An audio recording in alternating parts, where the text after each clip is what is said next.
For centuries, if you wanted to show you were powerful, you built a castle. Towering stone walls, seemingly indestructible, a fortress against any army.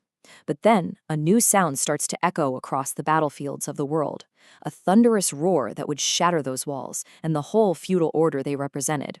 This, my friends, is the story of the cannon. And you can see just how fast this technology completely transformed the world. It kicks off in 13th century China, and in what is, historically speaking, the blink of an eye, about 150 years, it's already showing up in Europe. But the year that really changes everything, I mean literally blows everything up, is 1453. That's when these massive cannons do the unthinkable and crack open the walls of Constantinople. After that, it's off to the races, and by the 16th century, cannons are dominating warfare everywhere. So where did this world-changing tech come from? Well, for that, we've got to go back to the source. We're looking east, to China, the birthplace of gunpowder itself. Okay, so this right here is a huge leap forward. See, the cannon didn't just appear out of thin air. It evolved from something called the fire lance, which was basically a spear that could shoot out fire. The genius idea was swapping out the flimsy bamboo tube for a tough, durable metal one. And just like that, you've got the world's first true cannon. Warfare was never going to be the same. And this is it, the granddaddy of all modern artillery, the hand cannon. It looks almost comically simple, right? It's just a tube, some gunpowder, and something to shoot out of it.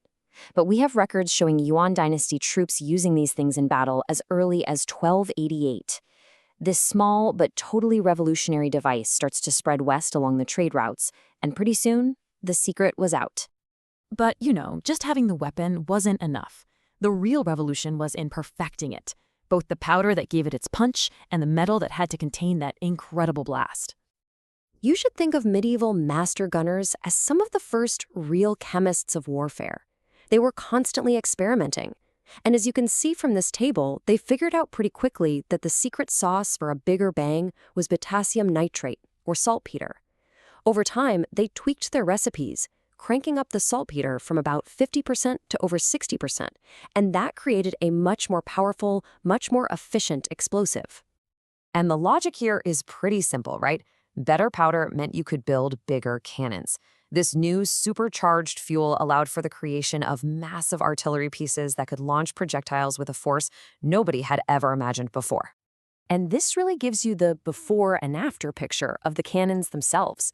The first European cannons, these things called bombards, were crude, they were sketchy, and honestly, they were often just as dangerous to their own crews as they were to the enemy. But by the late 1400s, European foundries were casting these sleek, single-piece bronze cannons. They were more powerful, way more accurate, and much, much safer to be around.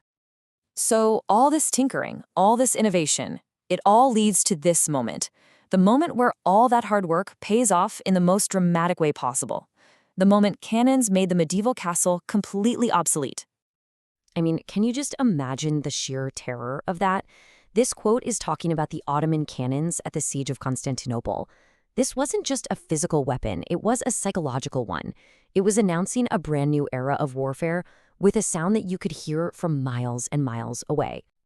This image, even though it's from a slightly later siege, just perfectly captures the new reality.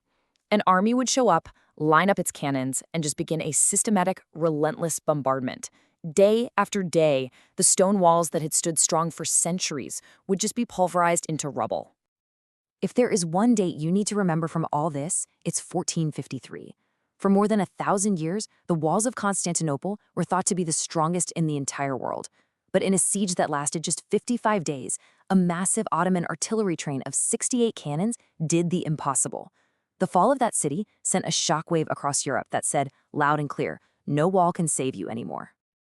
And just to give you a sense of scale, one of the superguns the Ottomans used, the Great Turkish Bombard, weighed 16,000 kilograms. That's about 35,000 pounds. It took a crew of hundreds of men and dozens of oxen just to drag it into position. These weren't just weapons, they were true monsters of the battlefield. So, with the age of the castle pretty much over, a whole new political reality started to emerge. You see, local lords couldn't just hide behind their walls anymore, and they certainly couldn't afford a massive collection of cannons. Power started to centralize around kings and emperors who could afford them. This made the cannon the essential tool for the next big phase of history, the age of the Gunpowder Empire. But what really made the cannon a game changer was its versatility. You could use it for everything. It wasn't just for knocking down walls. At sea, it turned ships into floating fortresses. For defense, it led to these ingenious star-shaped forts specifically designed to deflect cannon fire. And on the battlefield, once you put them on wheels, warfare became mobile, dynamic, and deadlier than it had ever been. You know, the echoes of that very first cannon shot are still with us today. Its legacy didn't just shape warfare, it shaped the modern world itself. You can draw a straight line from those simple little hand cannons of the 13th century through the giant bombards that broke Constantinople to the mobile field guns of the early modern era and all the way to the sophisticated, long-range artillery you see in today's armies. The basic idea is still the same.